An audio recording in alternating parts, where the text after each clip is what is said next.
홍콩 한국방송 채널K 뉴스입니다. 이번 주 주요 뉴스입니다. 홍콩 정부가 고급 인재 패스 프로그램을 도입해 적극적인 인재 유치에 나섭니다. 올해 말부터 비닐봉지 부담금이 2배 인상되는 등 홍콩 내 일회용 플라스틱 규제 강화가 속도를 내고 있습니다. 대중교통요금 보조금 특별 조치가 6개월 연장됐습니다. 홍콩 정부가 경량주택 공급을 통해 공공주택 공급을 25% 확대합니다. 다음 달 1일 열리는 금융정상회의 참가자들을 대상으로 방역규정 일부가 면제됩니다.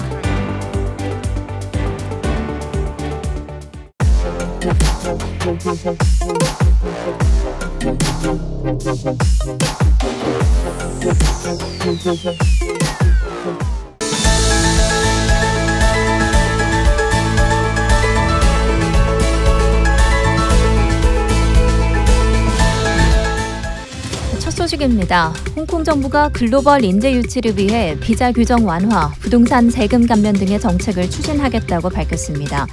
이른바 고급 인재 패스 프로그램을 통해서 두뇌 유출을 방지하고자 하는 건데요. 세계 상위 100위권 대학 졸업자 중 지난 5년간 최소 3년 이상의 경력을 지닌 사람과 지난 1년간 연소득 250만 홍콩 달러 이상인 사람을 대상으로 미취업 상태에서도 홍콩에 2년간 체류할 수 있는 취업 비자를 발급해 주기로 했습니다.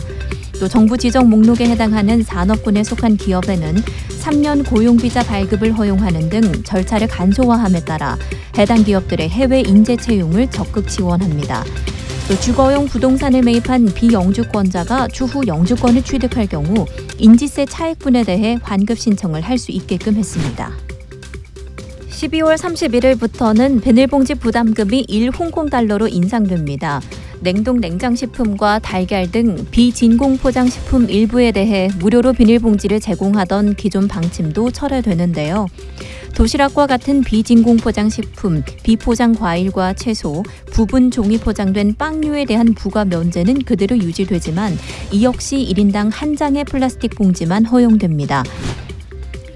이번 달 말 종료 예정이었던 대중교통요금 보조금 특별 조치가 6개월 연장됐습니다. 이로써 내년 4월까지 매달 200홍콩 달러가 넘는 교통비의 3분의 1을 보조금 형태로 받을 수 있습니다. 보조금 한 달 상한선은 500홍콩 달러입니다. MTR, 버스, 페리, 트램, 그린 미니버스, 레드 미니버스 일부 노선과 교통국의 허가를 받은 주민용, 직원용 셔틀 이용이 모두 포함되고요. 각종 옥토퍼스 정기권이나 일일권도 이에 해당됩니다. MTR 역사 내 지정된 장소에서 매달 16일을 기점으로 직전홀에 대한 보조금을 수령할 수 있습니다. 홍콩 정부가 경량주택 제도를 도입해 향후 5년간 약 3만 호의 주거 공간을 공급합니다. 존리 행정장관은 지난주 정책연설에서 2024년도 1,000호를 우선 공급하는 것을 목표로 내년 착공할 계획이라고 밝혔습니다. 정부는 이를 통해 공공주택 총 공급량이 약 25% 늘어남에 따라 입주 대기 시간 또한 기존 6년에서 4.5년으로 줄어들 것으로 기대하고 있습니다. 이번 조치에 따르면 경량주택은 10층 건물 높이로 지어지며 기본적인 욕실과 취사, 냉방 및 온수시설을 갖추게 됩니다. 또 입주자들은 기존 공공주택 대비 10% 감면 혜택도 받습니다.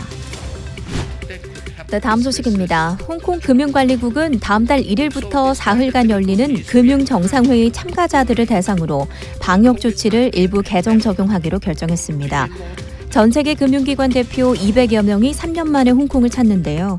홍콩 금융관리국은 정부와의 협의를 통해 0+3 기간 동안에도 별도의 공간에서 다른 사람들과 식사를 할 수 있고 특정 장소를 방문할 수 있게끔 방역 조치를 개정했습니다.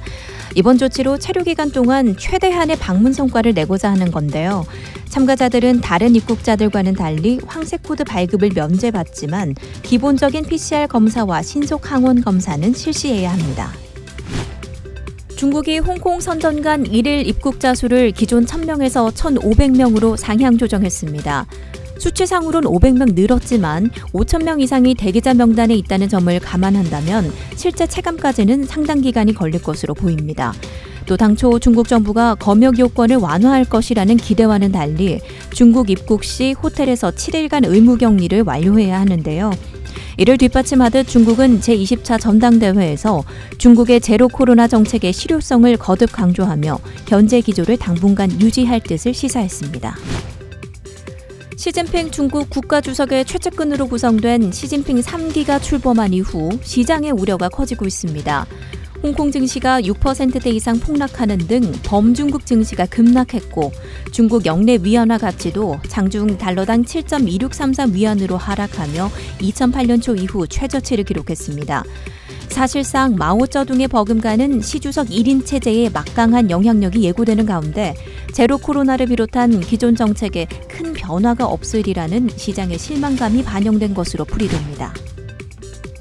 2023년부터 신규 임용 시 기본법과 국가보안법 시험을 통과해야 하는 요건이 정부 보조금 지원을 받는 유치원 교사에게까지 확대 적용됩니다. 12월 3일을 시작으로 5회에 걸쳐 시험을 치러야 하고 20문항 중 10문제 이상을 맞춰야 통과할 수 있습니다. 기존에 해당 시험을 통과한 교사라도 학교 이직을 염두에 두고 있다면 다시 시험을 치러야 하고요. 학교장을 포함한 모든 교직원들이 응시 대상에 포함됩니다. 공무원과 공립학교 신규 교사 채용에는 해당 요건이 이미 올해부터 적용되고 있습니다. 계속해서 한인 소식입니다. 주 홍콩 총영사관은 어제 홍콩 해관 지식재산권 단속 직원들을 대상으로 한국 제품에 대한 정품 식별법을 전수했습니다. 화상회의를 통해 이뤄졌는데요. 총 4개의 한국 업체가 자사 정품과 위조품 샘플을 비교하며 정품의 주요 특징과 구별법을 단속 직원들에게 설명했습니다. 이번 행사는 홍콩에서의 한류 열풍에 힘입어 한국 제품들의 인기도 높아짐에 따라 위조품 유통을 막고 한국 제품을 보호하기 위해 마련됐습니다. 주 홍콩 총영사관과 주 홍콩 한국문화원이 주최한 한국 10월 문화제의 하이라이트 행사였죠. 한국광장 행사가 지난 주말 서구룡 문화지구에서 성황리에 마쳤습니다. 한국적 분위기의 선물과 기념품, 한국 업체의 제품들을 만나볼 수 있었는데요. 방문객들은 한복을 직접 입어보고 갖가지 전통놀이도 체험해보는 귀한 시간을 가졌습니다. 여기에 오시는 홍콩 분들이 한국 문화를 이렇게 사랑해야 된다는 것을 더욱더 많이 알게 된 기회가 된 것 같습니다. 많은 분들이 오셔서 김치 만드는 과정도 보시고 가정들을 위해서 많이 사가고 계십니다. 너무 보람있는 하루입니다. 이 밖에도 홍콩 최고의 인기 프로축구팀 키치의 김동진 감독과 최고의 공격수 대안이 정격 방문해 팬사인회도 열었고요. 태권도 시범, 사물놀이, K-팝 커버 댄스 등 다양한 볼거리가 큰 인기를 끌었습니다. 2022 HKGNA 뮤직 페스티벌이 오는 11월 18일부터 사흘간 서구룡 문화지구 아트파크에서 열립니다. 세계적인 목소리의 주인공 소프라노 조수미가 홍콩을 찾는데요. 특히 올해는 홍콩 최고 아이돌 그룹 미러의 인기 스타 컹토와 소프라노 조수미가 함께 꾸미는 무대도 만나볼 수 있어 더 큰 주목을 받고 있습니다. 또 클래식 음악을 재밌게 해석해줄 이구데스만과 주 듀오도 홍콩을 방문하는가 하면 야외 영화 상영, 국제학교 합창단 등 다양한 프로그램이 준비되어 있습니다. HKGNA는 음악을 통해 치유한다는 사명을 실천하며 차세대 음악인들에게 든든한 지원군 역할을 해오고 있는데요. 뮤직 온 더 하버프론트라는 컨셉에 걸맞게 시원한 가을밤 정치와 홍콩 야경이 어우러진 멋진 공연 즐기시기 바랍니다.